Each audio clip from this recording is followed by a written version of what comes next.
Next fly we're going to tie is probably the most important mayfly emerger. Pre-done emerger pattern just popping up to the surface. And I write about this in our new little book on pheasant tail flies. I was laying in the weeds one day on probably the most famous spring creek in Montana, if not the world, watching these big brown trout, 3 huge brown trout right at the end of my nose, taking emergers. And I couldn't figure out, I mean, I tried them with every fly known to man. Finally, I'm nose to nose. The biggest fish was about 23 inches, I judged. And I'm serious, I'm within 3 feet of them. And I can watch these PMDs emerging just barely subsurface. And as they were crawling out of their nymphal shuck, as that first little peak of color was emerging out of the pheasant tail colored nymphal shuck, the fish were grabbing them. Fully formed, done, flow right over, thousands of them. They wouldn't touch it. But this goddamn stage, and so often this is the case on spring creeks and on smooth flows, whether it be the Missouri, the Henry's Fork, the famous spring creeks around Livingston. You have to tie a fly like this to even be in the ball game. So I went home, I was all excited, went home, tied some samples, went back. I'm not saying I caught every fish, but I'd catch 2 out of 3 the next day, and I really felt good. And I caught one of those big 20-plus inch fish. I taught him the meaning of the word respect. You can tie this fly with or without a shuck. I like to put a little shuck on it. Some guys, and sometimes I'll tie some with or without, but it's always easy if you get a refusal with a trailing shuck, stick your scissors on stream and cut off the shuck. Give it a shot. So with that, I'm going to take some Zelon, dyed mayfly brown Zelon, and tie on a shuck. And I love this hook, this 240, XC240 BL hook, because you can slope that shuck down the bend of the hook.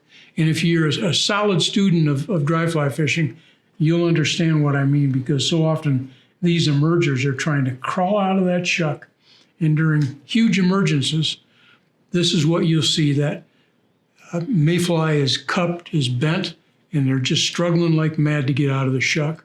Next, I'll take 4 or 5, maybe even 6, depending on the size, pheasant tail fibers off a ringneck pheasant, and I'll tie those on, and I'm going to wrap those forward, and this is going to form the abdomen of this very simple fly. And this fly is so easy to tie and so effective. It's durable, very easy to see, and just the perfect color of an emerging dun, whether it be a flavolina, western green drake, or a pale morning dun. Notice how I crisscross my wraps back to the shuck, the tie-in point, and back again forward to the tie-off point. And I'm now about 2/3, half to 2/3 of the way up the hook shank. Right now I'm going to tie on an emerging wing, the wing that's trying to sprout, they're struggling. You'll watch them sometimes with their legs trying to escape that shuck, and you watch the wings, they're trying to pull the wing out of the shuck. So this imitates those wings, and you can tie it varying lengths. I like to tie it a little long for visibility and the fact that it accepts more floating. This is parapost or Zelon. You tie that on and now you trim it. But you don't want to trim it totally flush with the hook shank or with the abdomen. You want a little bump of it to stick out, because that looks just like the bump of wings behind where they're really trying to push out of that shuck. Next, I take, and I love this stuff, Semperfli, their Kapok dubbing. It's really super fine. It's even a little bit finer than the super fine dubbing that's on the market. Both will work in this case, whether it be super fine or the Kapok. This is the Sulfurea, which is a real bright yellow, as you can see, and it imitates the emerging dun color as it crawls out of the nymphal shuck. And all I'm doing here, if you want to be real fancy with this fly and you've got some CDC feathers you want to burn, you don't have to, but you can put a CDC as a backing wing to this. A lot of guys like to use CDC, makes it a little bit more visible, but CDC is getting harder and harder to find, and it's certainly not necessary.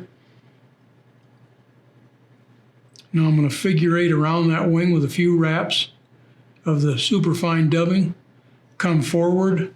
Now I'm going to finish with a whip finish. And notice we still have the wing butts right back here. That's important because this material, whether it be parapost or Zelon, floats like a cork. That'll just add in the flotation. The wing here is a little bit up higher than I like. I like to push them forward like that.